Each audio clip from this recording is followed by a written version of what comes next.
La cuchara se me cayó de la mano. El ruido del metal contra la baldosa sonó como un disparo seco en medio de la tarde. Marina seguía de pie junto a la encimera, revisando su teléfono, con esa distracción altiva que le aprendió a Tomás. Su voz fue serena, casi cariñosa, pero tenía el filo de una navaja recién afilada. Desde ahora, mamá, el banco transferirá tu pensión directamente a mi cuenta. Ya no necesitas tanto dinero. Así, sin mirarme, sin una pausa para medir el daño de sus palabras. El guiso seguía burbujeando en la olla, despidiendo un olor a pimentón y laurel que solía reconfortarme, pero aquel día me revolvió el estómago. La tarde entraba por la ventana en una franja de luz dorada que caía sobre la mesa, y el vapor de la sopa se mezclaba con el polvo suspendido. Todo se veía igual, pero ya nada lo era. Quise responder, pero la voz se me quebró en la garganta. Me incliné para recoger la cuchara y, al hacerlo, sentí la humillación caer sobre mí como una manta húmeda. La sostuve un instante, temblando, como si aquel trozo de metal pesara más que mis 70 años. Marina no levantó la vista ni un segundo. Sus dedos seguían corriendo sobre la pantalla del teléfono.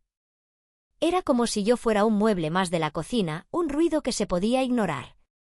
Por primera vez en mi vida, supe que mi hija ya no me veía como su madre, sino como una carga. El reloj del comedor marcaba las 5:15, y el tic-tac se volvió insoportable. Yo seguía allí, quieta, viendo cómo el guiso se pegaba en el fondo de la olla. Antes, ese olor me habría hecho pensar en pan recién hecho, en tardes de domingo, en Rafael leyendo el periódico. Pero en ese instante, el aroma se volvió agrio, casi nauseabundo. No dije nada. Ni una palabra. Solo apagué el fuego, dejé la cuchara en el fregadero y salí al patio. El aire olía a limón y a tierra húmeda. Bajo el árbol que Rafael y yo plantamos el año en que nació Marina, los frutos empezaban a madurar. Ese árbol fue siempre un testigo silencioso de nuestra vida, de los cumpleaños, de los llantos, de los veranos interminables. Lo toqué con la palma de la mano y cerré los ojos. La corteza áspera me recordó que algo todavía me pertenecía, algo que ni mi hija podía arrebatarme: la memoria. Esa tarde comprendí que la traición no llega con gritos ni discusiones. A veces se desliza como una sombra en la voz de quien más amas, disfrazada de cuidado. Y en el fondo del pecho, donde antes solo había amor, comenzó a encenderse una chispa. A la mañana siguiente, la casa amaneció con un silencio que me pesaba en los huesos. El olor del café se mezclaba con el humo tenue del pan tostado, y por un instante casi pude fingir que todo seguía igual. Pero bastó oír la voz de Tomás para que el aire se volviera espeso. «No te preocupes, Elena», dijo entrando a la cocina con ese tono amable que siempre usa antes de imponer algo. «Es mejor así. Marina solo quiere ayudarte». «Ayudarme». Qué palabra tan peligrosa cuando la pronuncia alguien que te quiere reducir. Tomás se sentó frente a mí, cruzando las manos sobre la mesa como un funcionario que viene a explicarte un trámite que no entenderás. Marina, detrás de él, fingía revisar su teléfono, pero escuchaba cada palabra. «A tu edad», continuó él, «los bancos son un enredo. Firmas un papel mal y te estafan. Con la cuenta en manos de Marina todo será más fácil». «¿Más fácil para quién?», pregunté con una sonrisa que me dolía en la cara. Él soltó una risita corta, casi condescendiente. «Para todos, mujer. Tú no tendrás que preocuparte por nada». Marina añadió sin levantar la vista: «Es lo mejor, mamá. Así puedo administrarte las cosas». La palabra administrarte me heló la sangre. Como si fuera un negocio. Como si yo ya no fuera persona sino un conjunto de gastos. En la mesa, el mantel de lino que Rafael y yo compramos en nuestro primer aniversario estaba manchado de café. Recordé cómo lo cosí a mano, puntada por puntada, mientras Marina jugaba en el suelo con sus muñecas. Ahora me parecía absurdo haber cuidado tanto los detalles cuando nadie cuidaba de mí. «Claro, hija», dije al fin. «Tú sabes mejor que yo lo que necesito». Ella levantó la vista apenas un segundo. Había en sus ojos algo parecido a alivio, como si acabara de domesticarme. Tomás se levantó, satisfecho, y se sirvió más café. «Eso, Elena. confía en nosotros. Ya verás qué tranquila vas a vivir. Sus palabras me atravesaron como cuchillos envueltos en terciopelo.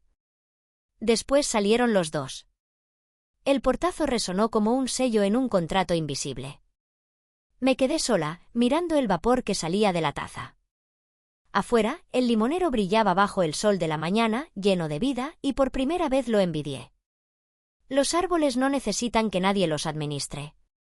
Crecen a su modo, se doblan si el viento los obliga, pero siempre vuelven a erguirse.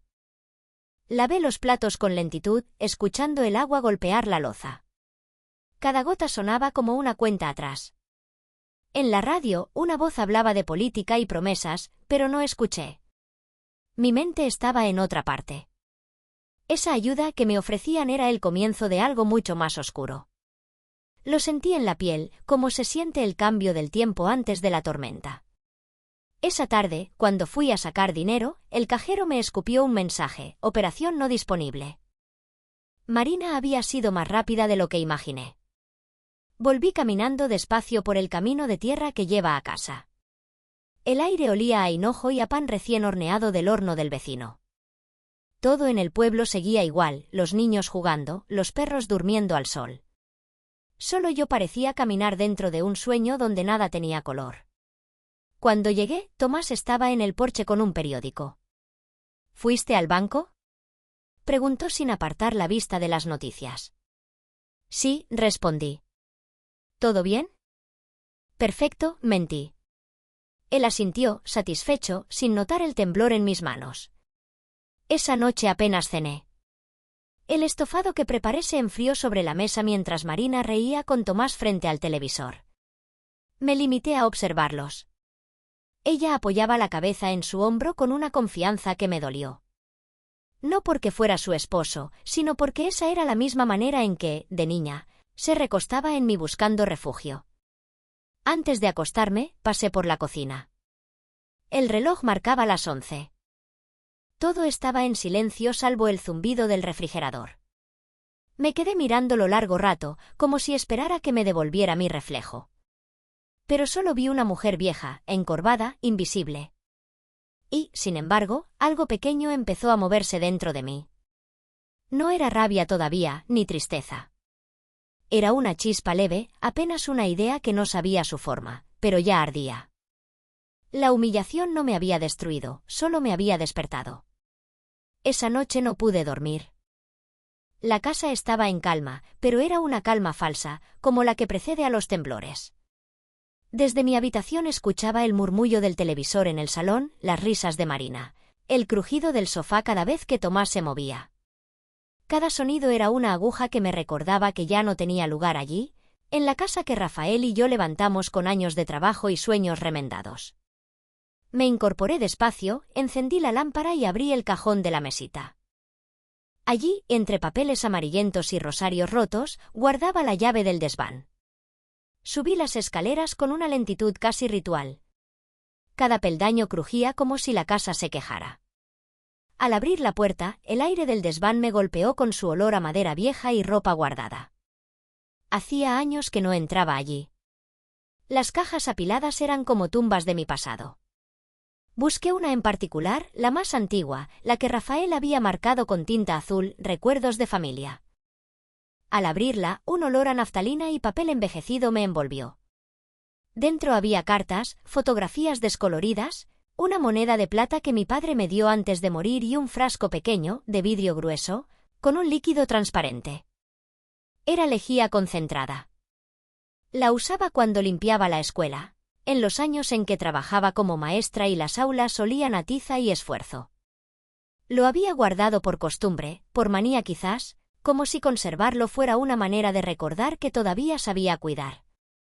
Lo sostuve entre mis dedos, lo observé contra la luz temblorosa de la bombilla. El líquido brilló con un reflejo casi azul, como si contuviera dentro el secreto de algo peligroso. No sabía qué haría con él, ni por qué me resultaba tan hipnótico. Solo supe que mientras lo tenía en la mano, sentí que aún podía decidir algo. Me senté en el suelo, sobre una manta vieja, y empecé a revisar las cartas. Rafael me escribía desde su trabajo cuando lo mandaban fuera: no te preocupes por el dinero, amor. Lo importante es que Marina crezca sabiendo que su madre no se rinde. Marina tenía entonces 6 años. La veía correr descalza entre los limoneros, con los rizos enredados y la risa clara. ¿Cómo se apaga una risa así? ¿En qué momento el amor se transforma en codicia? Lloré sin ruido. No de tristeza, sino de comprensión. Mi hija no se había vuelto cruel de un día para otro, la vida la había torcido poco a poco, como el tronco del limonero cuando el viento sopla siempre desde un mismo lado. Cuando el reloj dio la medianoche, bajé de nuevo a la cocina. El suelo estaba frío, el aire quieto.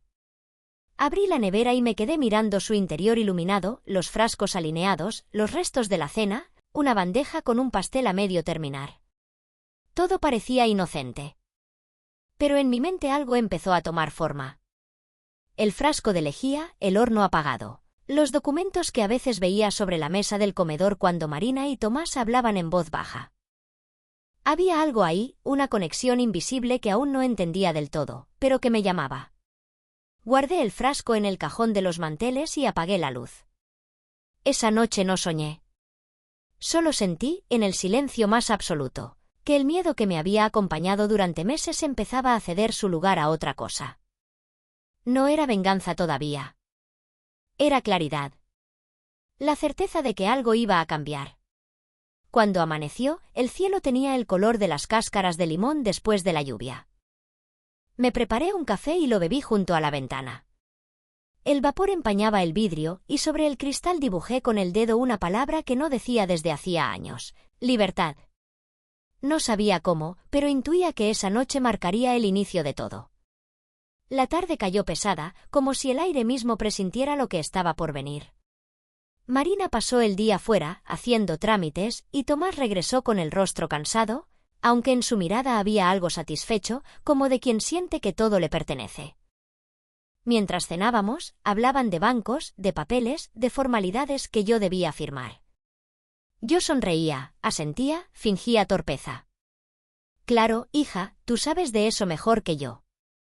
Pero por dentro mi mente era un remolino. En la mesa, entre las servilletas dobladas, vi un sobre color crema con el logo del banco. Marina lo había dejado descuidadamente. Reconocí mi nombre en una esquina y debajo, con su letra, otra firma, la mía, falsificada. No dije nada. Solo sentí como el aire me faltaba un instante, y después una calma nueva me inundó, tan serena que hasta me asustó. Terminaron de cenar y se fueron a dormir. Yo me quedé recogiendo los platos con lentitud, escuchando el tic-tac del reloj, el sonido más humano de la casa. Cuando el reloj marcó las 11, abrí el cajón del aparador y saqué papel aluminio, una bolsa plástica y cinta adhesiva. Cada movimiento era preciso, meticuloso, como los gestos que hacía cuando preparaba mis clases de escuela. Extendí los papeles falsificados sobre la mesa. Los observé bajo la luz amarillenta del foco. Allí estaban sus nombres, mi firma, sellos falsos y un rastro de perfume caro. El documento con el que planeaban borrar mi existencia. Los envolví con cuidado, como quien protege algo sagrado, primero en papel aluminio, luego dentro de la bolsa. Después, miré alrededor. Todo estaba en su sitio, la olla lavada, el mantel doblado, el suelo limpio. Encendí el horno solo un segundo, lo suficiente para que el metal guardara el calor, y lo apagué. Deslicé la bolsa bajo la bandeja donde reposaba un pastel de zanahoria, el favorito de Marina. Esa dulzura fingida que tanto la representaba. Cerré la puerta del horno despacio, sintiendo que al hacerlo sellaba algo más que un secreto, sellaba una frontera. Me senté en la mesa con una taza de té, observando el horno apagado. El silencio tenía peso, una densidad que podía tocarse. Pensé en Rafael. En cómo él me enseñó a no tenerle miedo al trabajo, a la pobreza, ni al tiempo. Pero nunca me enseñó qué hacer cuando el enemigo lleva tu misma sangre. Quizás porque ni él lo habría sabido. Afuera, el viento agitaba las ramas del limonero. Las hojas susurraban contra los cristales, y ese sonido me dio fuerza. Recordé cuando Marina era niña y metía los dibujos en el horno para secar la pintura. Decía que allí los sueños se cocinaban más rápido. ¡Qué ironía! Esa noche también yo estaba horneando un sueño, pero el mío sabía a justicia. Antes de irme a dormir, escribí una nota con mi letra firme: nunca subestimes a una madre, ni siquiera a una vieja. La doblé y la guardé bajo el mantel, junto a las tazas. No sabía si la usaría, pero necesitaba dejar constancia de que, al fin, había despertado. Subí las escaleras en silencio. En la habitación, la luz de la luna entraba por la ventana y caía sobre la foto de mi boda. Rafael sonreía, joven, lleno de vida. Me acerqué al retrato y le susurré: mañana, amor, sabrán quién soy. Apagué la luz. El olor del pastel llenaba la casa. Y, por primera vez en mucho tiempo, dormí sin miedo. La calma que sentí esa noche no era de resignación. Era la calma del que sabe que ha dejado de ser víctima. La calma de quien, en silencio, ha empezado a escribir su propio destino. El amanecer llegó con un aire distinto. El sol apenas asomaba sobre el tejado, tiñendo la cocina de un resplandor tibio. El reloj marcaba las 7. Yo ya estaba despierta, sentada junto a la mesa, con una taza de café entre las manos. El aroma del pastel de zanahoria se mezclaba con el del pan tostado. Marina bajó las escaleras aún en bata, con el rostro adormecido y el cabello recogido en un moño deshecho.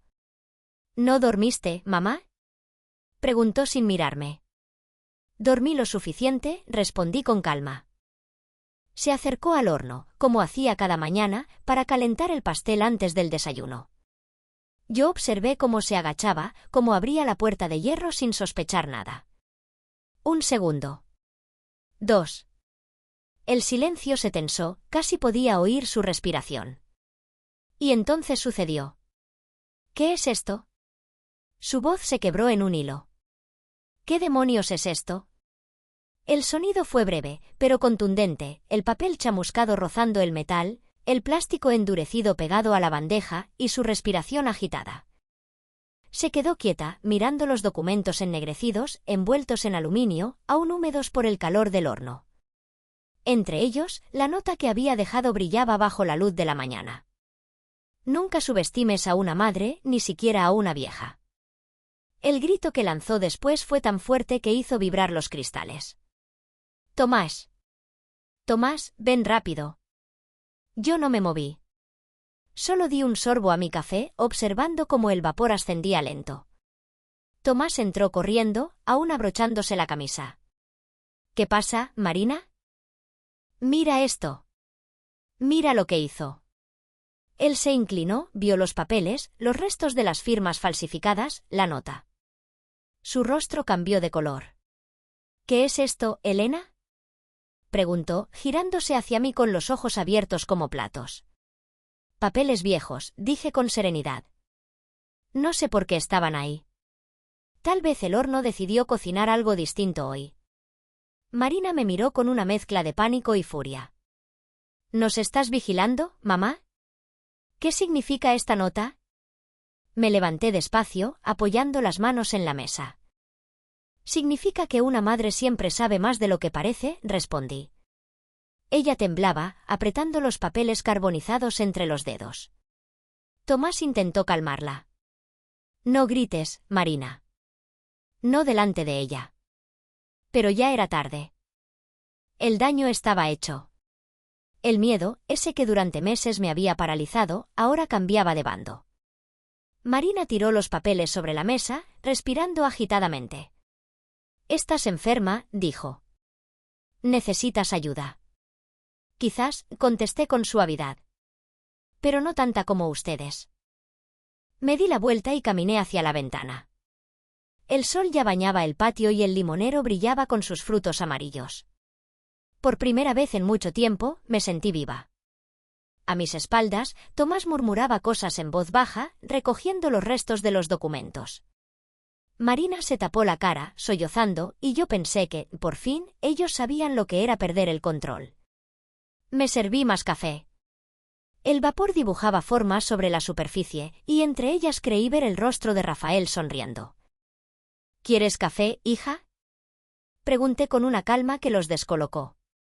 Nadie respondió. El reloj marcó las 8. Afuera, los vecinos pasaban camino al mercado, ajenos a la tempestad que acababa de estallar dentro de mi casa. Yo, en cambio, sentía una paz extraña, profunda, como si algo dentro de mí hubiera renacido. Porque aquel grito, aunque no lo supieran, no era de ira. Era el sonido exacto de su derrota empezando a cocerse, lento, dentro del horno donde creyeron poder esconder mis años, mi voz y mi dignidad. Después del grito, la casa volvió a un silencio espeso, casi líquido. Marina se encerró en su habitación. Tomás salió sin despedirse, murmurando algo sobre el trabajo. Yo me quedé sola, frente a la mesa desordenada, con los restos del desayuno y el olor a papel quemado. Apoyé las manos en la madera. Sentí bajo la piel las grietas del tiempo, los pequeños surcos que la vida deja en todo lo que se usa con amor. Pensé que así estaba yo también, llena de marcas, pero entera. Mientras limpiaba, mi mente viajó atrás, muy atrás, al tiempo en que Rafael aún vivía. Él tenía las manos grandes, morenas, y una sonrisa franca que podía calmar cualquier tormenta. Lo conocí en una verbena del pueblo, cuando la música sonaba en un altavoz viejo y el cielo se llenaba de luces artificiales que apenas brillaban. Me invitó a bailar y yo acepté más por timidez que por deseo. A la media hora ya estaba riendo. Rafael tenía ese don, hacía que el miedo pareciera un mal chiste. Nos casamos un año después, en la iglesia de Santa Clara, una mañana de julio en la que el sol caía a plomo y el aire olía a pan recién hecho. No teníamos nada. Ni muebles, ni coche, ni promesas grandes. Solo una radio y un limonero que plantamos con las manos desnudas en el patio de la casa que alquilamos. Para que nunca nos falte luz ni aroma, me dijo él, cubriendo las raíces con tierra. A veces pienso que ese árbol absorbió nuestras risas, nuestros días buenos, incluso nuestras peleas. Lo ha visto todo. Cuando Marina nació, Rafael lloró. Recuerdo sus lágrimas cayendo sobre la manta blanca. Prometo que nunca te faltará amor, me susurró al oído. Y cumplió. Durante años vivimos con lo justo, pero felices. Yo daba clases en la escuela del pueblo, él trabajaba en el taller mecánico. Por las noches cenábamos pan con tomate y aceite, y mientras Marina dormía, Rafael me tomaba la mano y decía: «Lo tenemos todo, Elena, aunque el mundo crea que no. Pero la felicidad también se gasta.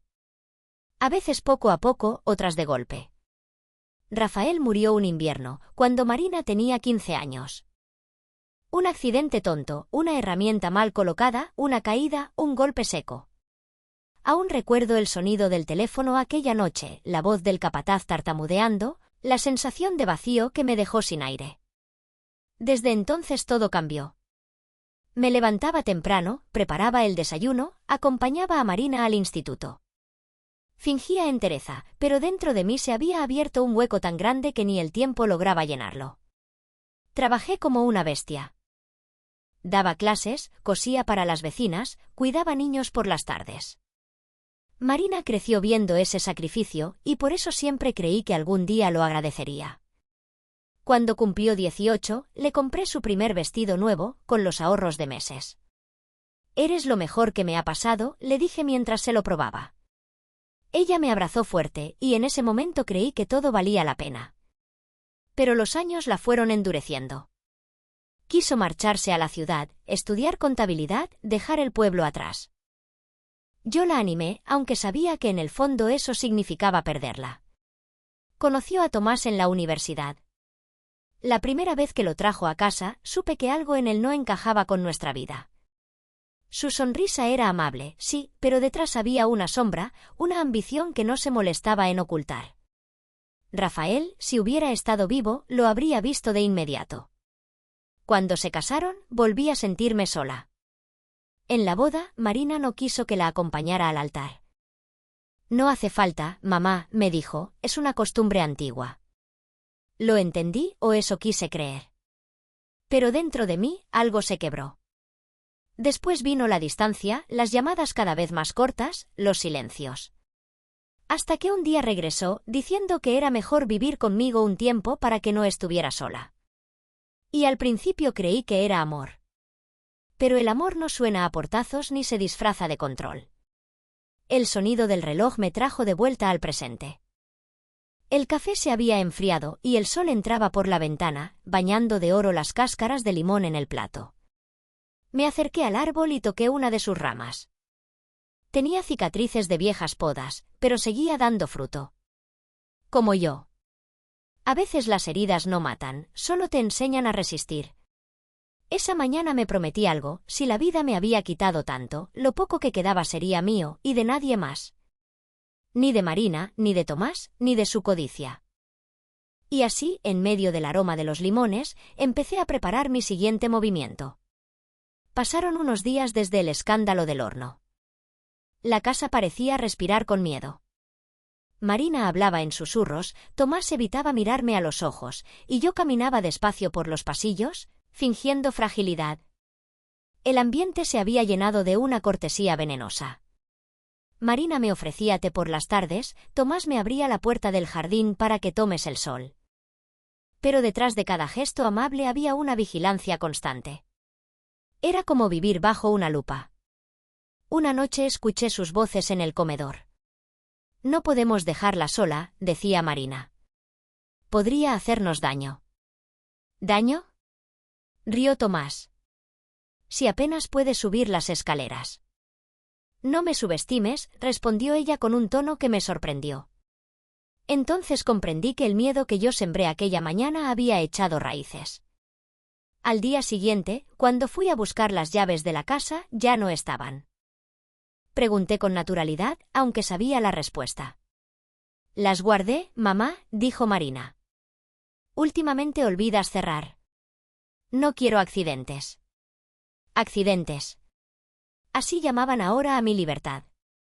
Mi dormitorio se convirtió poco a poco en una jaula amable. Tenía flores frescas, una manta limpia y una ventana que solo se abría a medias. Marina me dejaba la comida en una bandeja.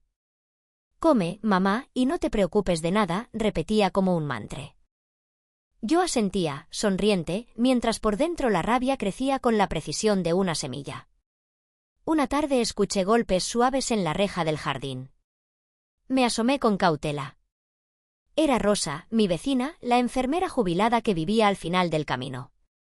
Tenía las manos curtidas y una mirada tan clara que a veces parecía leer los pensamientos. «Hace días que no te veo, Elena», susurró. «¿Todo bien?» «Sí», mentí. «Solo descanso más de lo normal». Ella me observó un momento, luego deslizó algo en el buzón. «Por si lo necesitas», dijo antes de marcharse. Cuando la noche cayó, esperé a que todo estuviera en silencio. Fui hasta la puerta y abrí el buzón con manos temblorosas. Dentro había una pequeña bolsa de tela. Al abrirla, encontré un teléfono viejo, de esos con botones grandes y una linterna. Junto a él, un papelito: «Si alguna vez necesitas ayuda, marca este número». Me senté en el suelo, con el teléfono entre las manos. No recordaba la última vez que alguien había hecho algo tan simple y tan humano por mí. Lo escondí bajo el colchón, como si fuera un tesoro. Los días siguientes fingí obediencia. Tomaba las pastillas que Marina me daba, aunque no siempre las tragaba, sonreía en las comidas, hablaba de cosas triviales. Mientras tanto, mi mente se movía en silencio, afilándose. El tiempo se volvió extraño. El reloj marcaba las horas, pero la casa parecía suspendida. A veces escuchaba a Tomás hablar por teléfono: «No te preocupes, está controlada. Solo necesitamos su firma». Otras veces, Marina practicaba su tono de víctima frente al espejo. «Mi madre está perdiendo la cabeza», la oí decir un día al teléfono. 4 palabras que borraban toda mi historia. Esa noche, mientras ellos dormían, escribí en mi cuaderno: «Me quitaron las llaves, pero no la razón. Encerraron mi cuerpo, pero no mi alma». Y lo que un hijo roba por ambición, una madre puede recuperarlo con paciencia. El viento soplaba fuerte afuera. Las ramas del limonero golpeaban la ventana, como si quisieran recordarme que no estaba sola. Apreté el teléfono entre las manos y marqué el número. «¿Diga?», respondió una voz grave, familiar. «Soy Elena», susurré. «Necesito hablar con don Alberto». El silencio del otro lado fue breve, y luego escuché su voz cálida, un eco del pasado. Elena, ¿cuánto tiempo? ¿Qué ocurre? Miré hacia la puerta cerrada y bajé la voz. Necesito tu ayuda. Pero nadie debe saberlo. Así comenzó mi revancha. En la oscuridad, encerrada y vigilada, volví a sentirme viva. Nunca imaginé que mi encierro sería mi mejor escondite. Desde que Tomás y Marina me quitaron las llaves, pasaba los días entre cuatro paredes que olían a lavanda y resignación. Pero por las noches, cuando el silencio se adueñaba de la casa, mi cuarto se transformaba en un taller secreto. El teléfono de Rosa se había convertido en mi cómplice. Cada noche, cuando el viento del campo soplaba fuerte y los pasos de Marina se apagaban en el piso de arriba, lo encendía bajo las mantas. Primero llamé a don Alberto, el viejo amigo de Rafael. Había sido gerente en el Banco del Pueblo y me recordaba de mis tiempos de maestra. «¿Elena?», dijo con una sorpresa que no disimuló. «¿Cuánto hace que no sé de ti?». «Demasiado, Alberto. Necesito tu ayuda». Le conté todo. No con rabia, sino con esa serenidad que asusta más que los gritos. Me escuchó en silencio. Al final, dijo, podemos hacer algo, pero debe ser sin que lo noten. Nadie lo notará, respondí. Esa noche supe que mi guerra sería de papel y tinta, no de ruido. Los días pasaron lentos, pero yo los llené de propósito. Rosa empezó a visitarme con la excusa de traer flores del jardín. En los ramos escondía pequeños sobres, documentos, sellos, recibos. Marina pensaba que éramos dos viejas hablando del clima, pero en realidad estábamos diseñando un rescate. Alberto, desde el banco, movía los hilos con precisión. Primero, revertimos la transferencia de mi pensión. Luego, cambiamos la titularidad de mi cuenta y la protegimos con una cláusula que solo podía modificarse con mi huella dactilar. Pero no me detuve ahí. Recordé la escritura de la casa, aquella que Rafael y yo firmamos con tanto orgullo el día que la compramos. «Quiero actualizarla», le dije a Alberto por teléfono. «¿Actualizarla cómo?». «Si yo muero, la casa no será de mi hija». Hubo un silencio. «¿Y de quién será entonces?». «De quien la necesite más», respondí. «De las mujeres que se quedan sin hogar, como yo estuve a punto de quedarme sin alma». Él suspiró. «Eres más valiente de lo que recordaba». «No, Alberto. Solo más cansada». Mientras tanto, Marina seguía su teatro. Me hablaba con dulzura falsa, me servía sopas tibias, me dejaba revistas en la mesa. A veces se acercaba y me acariciaba el pelo como si fuera una niña. «Pronto todo estará mejor, mamá», decía. Y yo sonreía.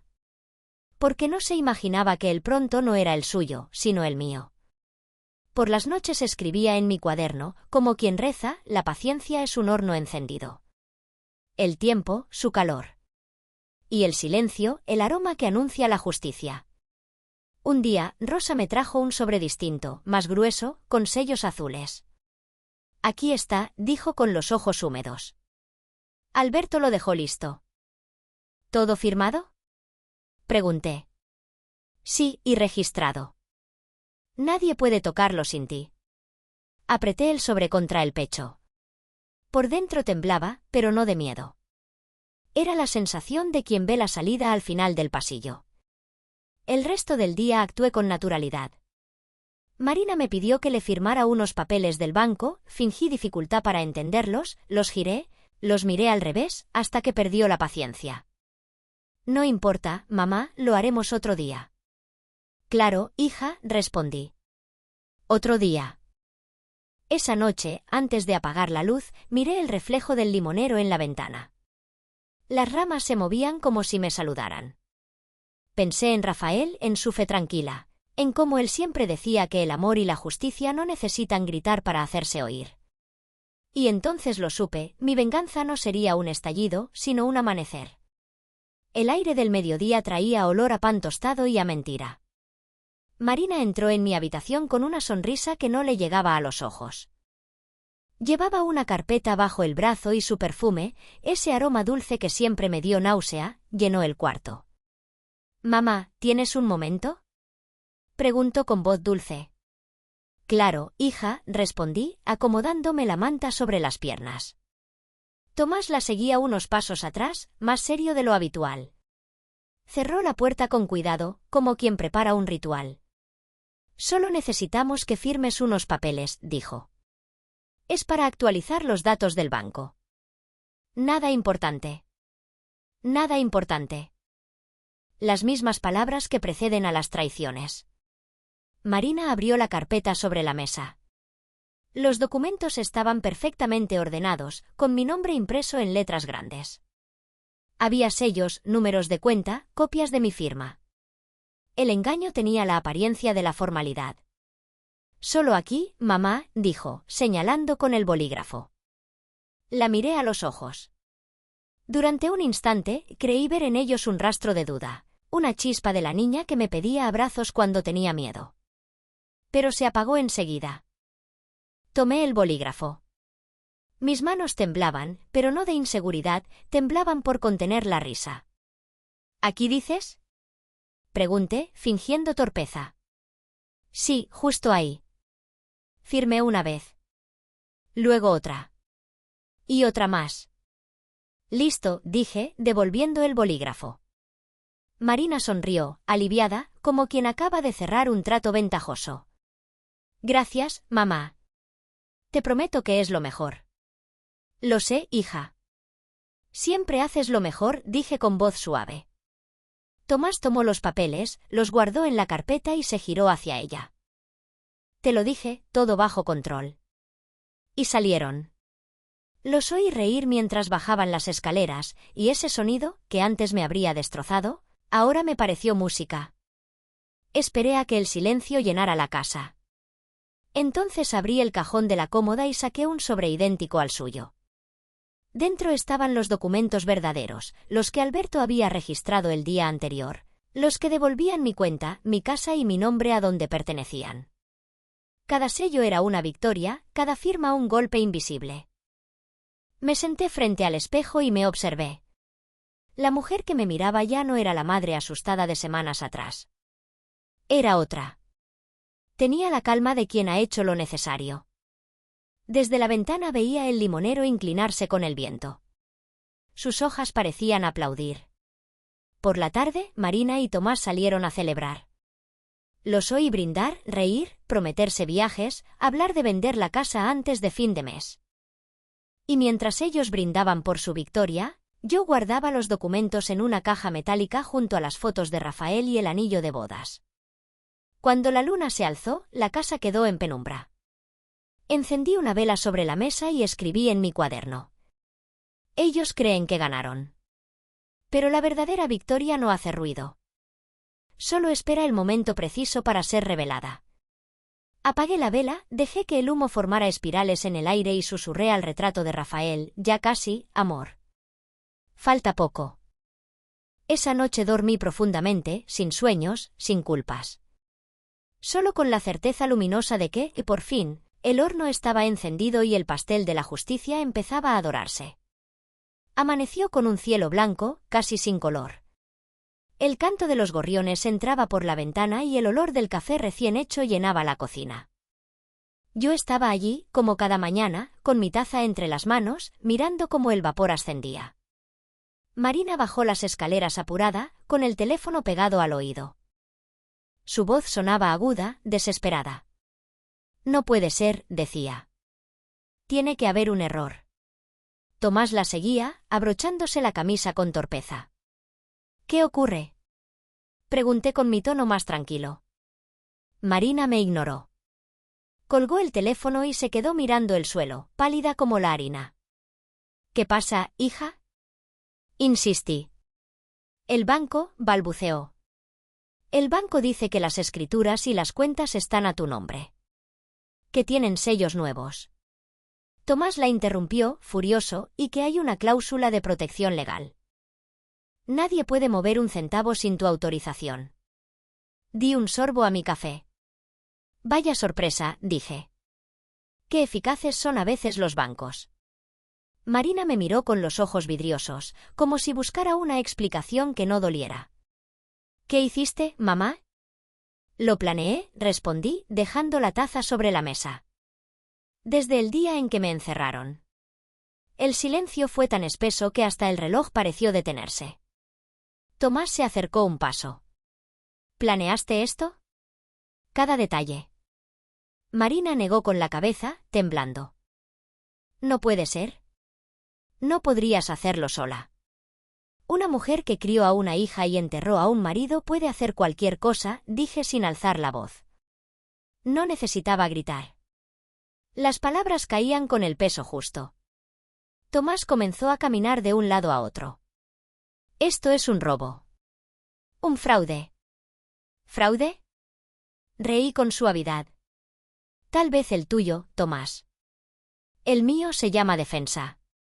Marina se llevó las manos a la cara. ¿Nos arruinaste, mamá? No, hija, contesté. Ustedes se arruinaron solos. Yo solo devolví las cosas a su sitio. Tomás golpeó la mesa. No entiendes lo que has hecho. Claro que lo entiendo. Por fin entendí todo. Él se quedó callado, respirando con fuerza. Yo lo observé con calma, como quien mira un animal atrapado. Marina se dejó caer en la silla, derrotada. ¿Por qué hiciste esto? Susurró. Porque me borraste, hija. Y cuando una madre desaparece de la vida de su hijo, solo le queda recuperar su sombra. Las lágrimas corrieron por su rostro. Tomás, en cambio, se mantuvo de pie, rígido, buscando una salida. Llamaremos al banco, a un abogado, a quien sea, dijo. Hazlo, respondí. Pero antes deberías revisar bien los documentos que firmaste. Marina levantó la cabeza. ¿Qué documentos?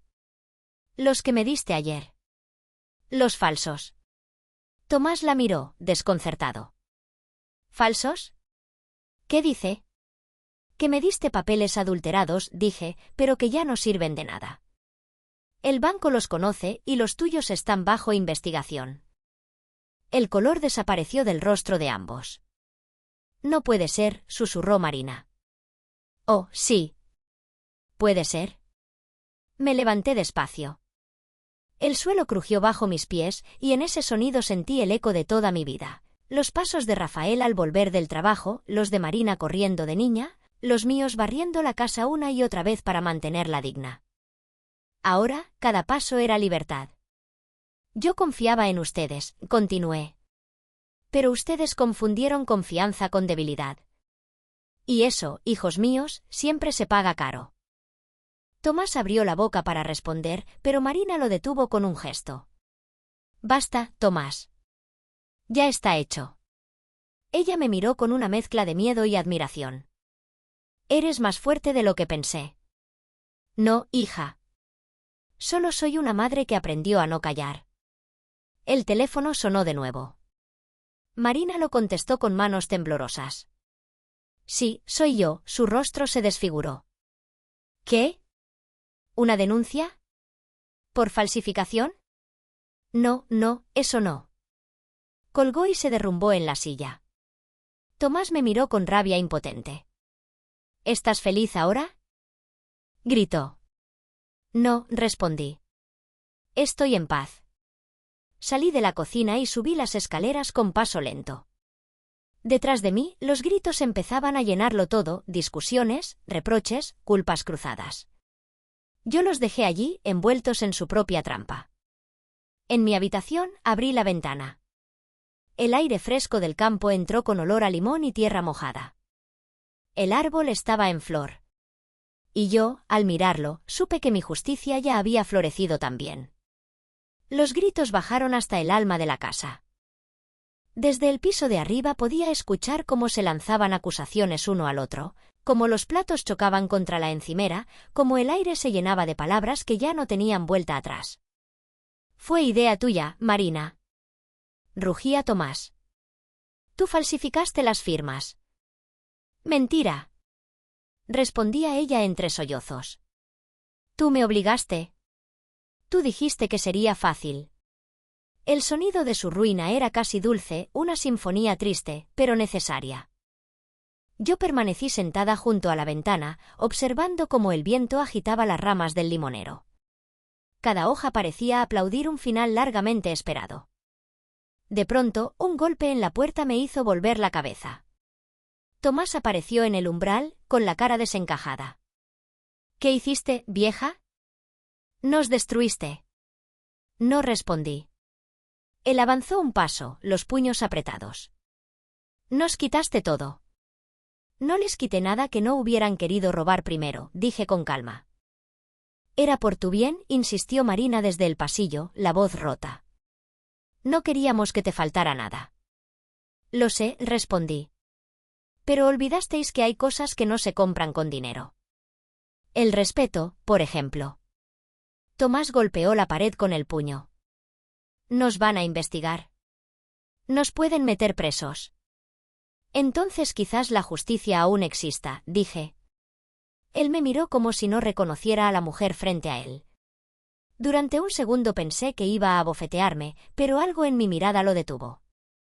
Tal vez fue el reflejo del fuego que arde en las mujeres cuando dejan de temer. Marina se acercó y le agarró el brazo. «Basta, Tomás. No le pongas las manos encima». «Cállate», le gritó él, empujándola con tal fuerza que cayó al suelo. El golpe resonó seco. Ella lo miró, atónita, con la mano en la mejilla. «Eres igual que tu padre», le escupió entre lágrimas. «Un cobarde». «Y tú», dijo él, con voz baja y peligrosa, «eres una inútil que lo echó todo a perder». Yo di un paso hacia ellos, no por miedo, sino por compasión. «¿Veis lo que habéis hecho?», pregunté. «Todo lo que tocasteis se convirtió en ruina». El timbre sonó. Una vez. Luego otra. El eco llenó la casa. Tomás se giró con gesto irritado. «¿Quién demonios es ahora?». Pero antes de que pudiera moverse, una voz firme se oyó desde la puerta. «Policía. Venimos a hablar con los señores Marina y Tomás Delgado». El silencio fue absoluto. Marina se llevó una mano al pecho, Tomás retrocedió un paso, como si el suelo se abriera bajo sus pies. Los agentes entraron con semblante grave.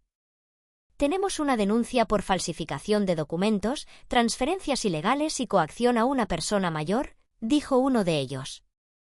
Marina balbuceó, «debe haber un error». «Nosotros solo, todo está documentado, señora». Tomás intentó hablar, pero las palabras no le salieron. El oficial le colocó las esposas con un clic metálico que me pareció más justo que cualquier sentencia. Marina empezó a llorar. «Mamá, por favor, no puedo ayudarte, hija», susurré. «Esta vez nadie puede». Los agentes los escoltaron hasta la puerta. El sonido de las botas sobre el suelo fue el compás final de su historia. Cuando el motor del coche se perdió por el camino, el silencio regresó, denso y limpio. Fui a la cocina, abrí el horno y saqué la bandeja vacía. Allí, bajo la rejilla, aún quedaban trozos de papel ennegrecido. Los tomé entre los dedos y los observé deshacerse en polvo. El pasado, pensé, se derrite como el azúcar cuando el fuego lo alcanza. Miré alrededor. La casa, por primera vez en años, me pertenecía solo a mí. Me senté junto a la ventana con una taza de té y observé cómo el viento movía las ramas del limonero. Ese árbol había resistido tormentas, sequías, podas brutales, y ahí seguía. Quizás yo era igual. Esa noche, antes de dormir, abrí mi cuaderno y escribí: «La justicia no siempre llega de uniforme. A veces se disfraza de silencio y entra por la puerta de tu propia casa». Apagué la luz. Y dormí en paz. Pasaron las semanas como un soplo tibio. La casa, vacía de gritos y de pasos ajenos, respiraba de nuevo. Al principio me resultó extraño, el silencio absoluto, las habitaciones ordenadas, el eco de mis propios movimientos. Pero pronto ese silencio se volvió compañía, un rumor de paz. Cada mañana abría las ventanas. El aire fresco entraba con olor a tierra mojada y a limón. Volví a preparar mi café sin miedo de que alguien me vigilara. Volví a sentarme en la cocina sin tener que justificar cada gesto. El sol iluminaba el mantel, el mismo que Marina había querido tirar, y comprendí que había recuperado algo más valioso que el dinero, mi dignidad. Los vecinos empezaron a pasar de vez en cuando. Rosa, fiel como siempre, llegaba con pan recién hecho. La casa se siente distinta, decía, mirando alrededor. Respira. Sí, respondía yo. Por fin respira. A veces, por la tarde, me sentaba en el porche a mirar el limonero. Las flores blancas se abrían como si celebraran conmigo. Recordé las palabras de Rafael, los limoneros son tercos, Elena. Aunque los cortes, siempre vuelven a dar fruto. Y era verdad. Aquel árbol era mi espejo, podado, herido, pero todavía fértil. Una mañana llegó una carta del juzgado. No la abrí enseguida. La dejé sobre la mesa, junto al café. Sabía que contenía el cierre del caso. Cuando al fin la abrí, leí despacio. Los señores Marina y Tomás Delgado han sido condenados por fraude y falsificación. Cumplirán pena reducida por confesión parcial. No sentí júbilo ni alivio. Solo una calma profunda, una certeza de que las cosas habían vuelto a su sitio. Esa noche soñé con Rafael. Lo vi sentado junto al horno, con las manos cruzadas y la sonrisa tranquila de siempre. «¿Lo hiciste bien, Elena?», me dijo. «No lo sé», respondí en el sueño. «No sé si fue justicia o venganza». «Fue memoria», dijo él. «Y eso basta». Desperté con lágrimas en los ojos y el corazón liviano. Comencé a limpiar la casa a fondo. Lavé las cortinas, fregué los pisos, abrí los cajones donde Marina había guardado cosas que no eran suyas. Cada objeto recuperado era un trozo de mí. El reloj volvió a marcar las horas con su viejo compás y el horno volvió a encenderse, no para esconder secretos, sino para hornear pan, bizcochos y esperanza. Los días se hicieron largos y dulces. A veces me descubría tarareando canciones antiguas mientras regaba las plantas. Rosa se reía. «Parece que has vuelto a nacer, Elena». «Quizás nunca había vivido de verdad», le respondía. El miedo se había ido. En su lugar había una serenidad nueva, una especie de silencio que no dolía, sino que curaba. Por las noches, al cerrar los ojos, sentía que la casa se mecía, como si respirara conmigo. No me quedaban más lágrimas, ni culpas. Solo el suave latido de la vida que continúa, obstinada, incluso después del dolor. El horno, encendido otra vez al amanecer, ya no era símbolo de traición, sino de hogar. El pan se doraba lentamente y el aroma llenaba cada rincón. Así supe que había sobrevivido. El otoño llegó despacio, con ese viento que huele a hojas secas y a memoria. El limonero comenzaba a perder su color, pero seguía de pie, tercamente fiel. Yo había aprendido a vivir en su ritmo, lento, paciente, obstinado. Una tarde, mientras preparaba pan en la cocina, oí pasos en el camino. No eran los de Rosa. Eran más ligeros, más inseguros. Miré por la ventana y la vi. Marina. Caminaba despacio, con la cabeza baja y una chaqueta gastada. Había adelgazado. Su rostro estaba pálido, marcado por el tiempo que pasa más despacio entre los muros. Abrió la puerta sin llamar. El sonido fue el mismo de siempre, pero algo en el aire cambió. «Hola, mamá», dijo. Su voz era apenas un susurro. Me quedé en silencio, con las manos aún cubiertas de harina. «No esperaba verte», contesté. «Lo sé. No vengo a pedirte nada. Solo quería verte». Se quedó en el umbral, sin atreverse a pasar. El sol de la tarde entraba por la ventana y dibujaba sombras largas en el suelo.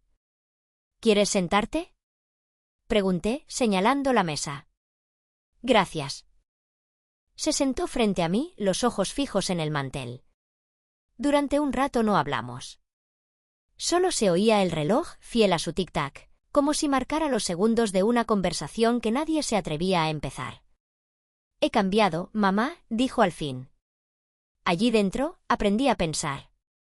A entender. Asentí, sin responder. «Sé que no tengo perdón», continuó, «pero necesitaba mirarte a los ojos». «¿Y qué ves?», pregunté. Veo a la mujer que destruyeron mis manos, susurró. Las lágrimas le resbalaron por las mejillas. Yo la observé con una mezcla de ternura y tristeza. Ya no era la hija soberbia que me hablaba sin mirarme. Era una mujer rota que empezaba a reconstruirse desde las ruinas. No vengo a pedirte amor ni dinero, dijo. Solo quería darte las gracias por no hundirme más. Respiré hondo. El aire olía a pan caliente y a tierra. Un hijo puede perderlo todo, Marina, le dije. Pero cuando pierde el respeto de su madre, no hay regreso. Ella bajó la cabeza. Lo sé. No te odio, añadí. Pero el perdón necesita tiempo. Marina se levantó. Caminó hacia la puerta. Antes de salir, giró la cabeza. ¿Puedo abrazarte? La miré largo rato. Había tanto de la niña que fui madre y tanto de la mujer que me traicionó. Di un paso hacia ella y le toqué el brazo, apenas un roce. Cuídate, le dije. Y no olvides quién fuiste. Ella asintió, conteniendo el llanto, y se marchó. El sonido de sus pasos alejándose por el camino fue como un cierre suave, sin rencor. Me quedé de pie, mirando por la ventana como el sol se ponía detrás del limonero. Las hojas brillaban doradas y comprendí que el perdón no siempre se pronuncia, a veces solo se respira. Esa noche, al escribir en mi cuaderno, anoté, no la perdoné, pero ya no la odio. Quizás el amor no desaparece, solo aprende a callar. El invierno se acercaba y con él una luz nueva que se filtraba por las ventanas de mi casa. Las paredes, que antes fueron testigos de silencios y traiciones, parecían ahora más claras, más vivas.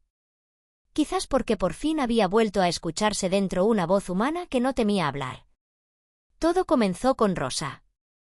Una tarde trajo a una mujer joven, apenas de 30 años, con los ojos hinchados y una maleta pequeña. Se llama Laura, me dijo. Su marido la echó de casa. No tiene a dónde ir. La miré. Llevaba la mirada de quien ya no espera nada. Le preparé una taza de té y le indiqué una habitación. ¿Puedes quedarte?, le dije. No pido nada a cambio, solo respeto. Esa noche dormí ligera. Por primera vez en mucho tiempo, la casa no estaba sola. Poco a poco fueron llegando más. Una madre con 2 hijas, una anciana que había sido expulsada por sus propios hijos, una joven que escapó del miedo. Las habitaciones se llenaron de voces distintas, de risas tímidas, de manos que aprendían a ayudar. El horno volvió a encenderse cada mañana, pero ya no para ocultar secretos, sino para cocinar pan, galletas, esperanza. A veces, mientras amasábamos la masa, alguna contaba su historia, una infidelidad, un abandono, una injusticia. Yo las escuchaba en silencio, con respeto, y cuando terminaban, les decía, aquí ya no somos víctimas. Aquí somos las que seguimos de pie.